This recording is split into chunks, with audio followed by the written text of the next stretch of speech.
Big Z Reviews. Civil War is the newest film from writer and director Alex Garland, and it's an amazing movie, but the whole time I had to kind of like forget what I was watching and the setup for it, because like the setup is so unbelievable, but if I wouldn't think about it, it's an amazing film, but it's such an interesting dichotomy of like, it's unbelievable, but like it's still an incredible film. I had to view it as like an alternate Earth, and it works as an alternate Earth because it's an amazing movie. We need to go down there. They shoot journalists on sight in the Capitol. Every instinct in me says this is death. Flooded.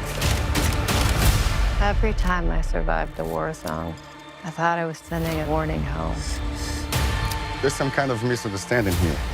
What? Well, you're American, okay? Okay. What kind of American are you?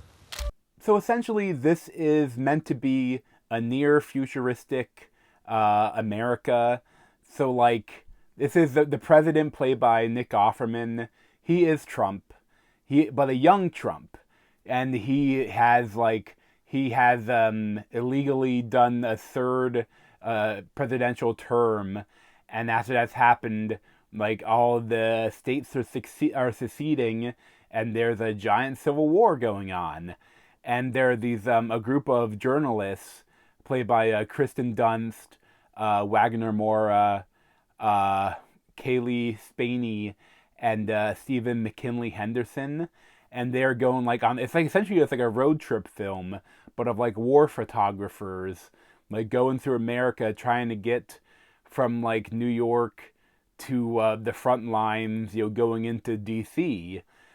And like this is like essentially the war is about over, and the Western forces are marching on the White House to to execute the president and get rid of him, and reinstate American society. But like, the funny thing is, it's supposed to be near futuristic, but it feels like the late 80s and early 90s, because like that's what's so odd about it, that makes it feel like a completely alternate Earth, because there is no futuristic aspects of it, like because like and all of the journalists, like the young photojournalist Jessie, played by Kaylee Spaney, she is shooting on film, and like the only phone in this movie, she uses her phone as like a black room, to develop the film, to look at her film using the phone to magnify, the pictures, and like a couple times they have to, Kirsten Dunst is on her computer trying to upload photos, and like that's the only modern aspect of this film at all, and it's weird. Because, I mean, right now, like, even if something happened when the grid shut down and we didn't have Wi-Fi, we didn't have any internet, like, we still have now, we have satellite internet. Like, you can, from Elon Musk, Starlink, we have satellite internet that these journalists could be using. Like, I felt like the young character, it gets so weird that she's focused on doing film. Like, I feel like it would have made more sense if she was like live streaming their journey, like the whole time she was live streaming on TikTok or something. It would have made much more sense. But like it's like this is like, especially with how young Nick Offerman is, like this is like if Trump became president in the 90s and did hit all of his crazy stuff to be his dictator shit. A dictator, just the first day. I'll only be a dictator for the first day. Whatever the fuck that means. But like, that's the thing. but at the same time, like the sound direction is so amazing. Like there's some scenes where it's completely quiet. There are scenes when like the soundtrack is playing and like they're going through experiencing horrible things, and there are times when the gunshots are just so loud and so like overwhelming that and the violence like feels so much more real. That is amazing. And the funny thing is, I feel like they're talking, like the director Garland, like at one point, they're being shot at, and they get out their van, and they're like sitting behind this sniper, like against another sniper in this house, like with this Christmas setup that's never been turned off because it must have happened when the Civil War started. And he's like, so which side is he on? And he's like, doesn't matter. He's shooting at us, not to shoot at him. Like it doesn't matter. So like that's the thing. Like the politics of this doesn't really matter. It just means that like they don't want you to think about it. But at the same time, like it's weird because like a civil war, like I don't know how it would happen here. But we're definitely divided. But they're like 25% of the country are Trumpers, or they're conservatives that like Trump, and like 35% of the country are liberals that will vote for Biden, and the rest of the people are either independent or don't vote. So like we're not split down the middle. It's not like we have some overarching like thing that like our Civil War, like the original Civil War, was because it was the states' rights to own slaves. That's what they were fighting over. And there was a pretty clear divide between the North and the South.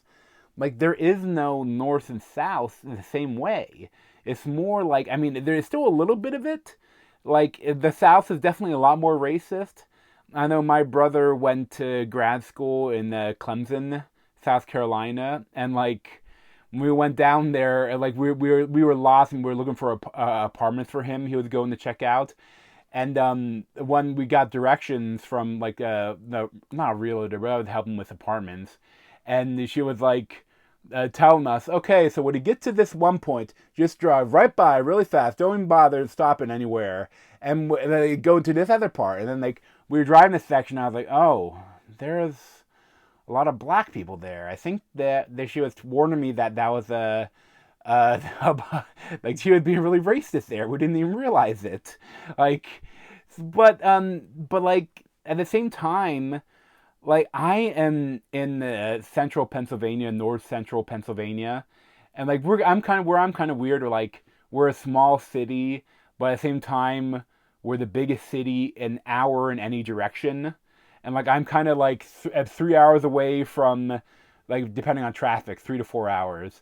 But 3 hours away from Pittsburgh, 3 hours away from Philadelphia, 3 hours away from New York City, 3 hours away from, I think it's around like Cleveland, 3 hours away from Syracuse. Like we're like three to 4 hours away from any bigger city. But like where I am, like I mean, so many of our United States, like the rural areas are much more conservative, and the cities where everyone lives and makes money, they're much more liberal. That's like I always say, like Pennsylvania was a swing state, but we're always saved by Philadelphia, because like in my area is very conservative. We like the big thing, and a lot of people weren't happy about it. Like like 2 years ago, we elected our first black mayor. Like the guy my brother went to school with, and is a really nice guy. But like, that there's always thing like my vote, it doesn't even really matter that much, because like it's canceled out in my area. Like it's much more conservative. But so like it's weird because that's the thing. When I was going into this movie, I almost didn't want to see it the second I saw the map. That map, and I was like, it didn't make any sense. Like there's like Florida is by itself, and there's one different areas, but then the Western forces are just California and Texas. And like California and Texas, I just like maybe Austin.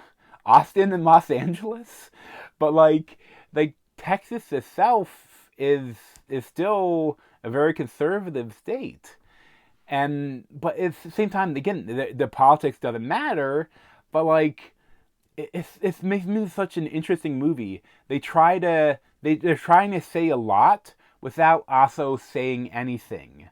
Like, because they don't come out and say like if Nick Offerman is the Democrat or Republican, even though he's obviously Trump, and it's obviously that Garland doesn't like Trump, just because not spoiling, but the way this movie ends, it's interesting. Shall we just say? I think the way this movie ends, anyone that watches this movie through to the end, how Garland feels about Trump or any president that would break this country and like try to become a dictator. But it's still, but like the emotional scenes, like Kristen Dunst is amazing. But like I feel like this doesn't, it's just so, feels so unreal.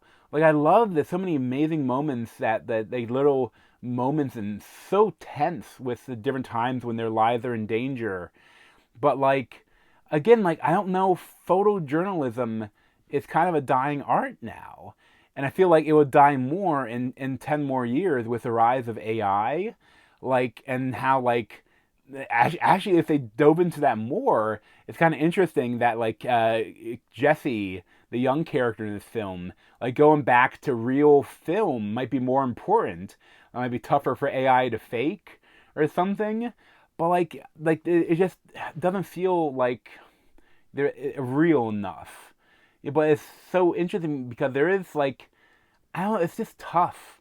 Because the actual movie itself is gorgeous and horrifying and amazingly well done. But like any time there was like a downtime, I kept thinking like, that just doesn't make any sense.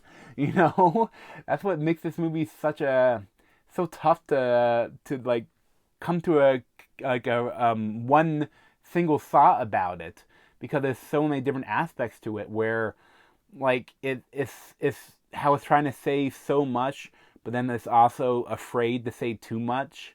Like it's an interesting film that I would recommend, but it's definitely not like something I loved or I'll probably go this watch. Like I don't see myself watching this a lot, but it's very interesting. I'll probably give like an 8 out of 10. But thanks for watching. If you want to see more of me, you can subscribe down below. Thanks.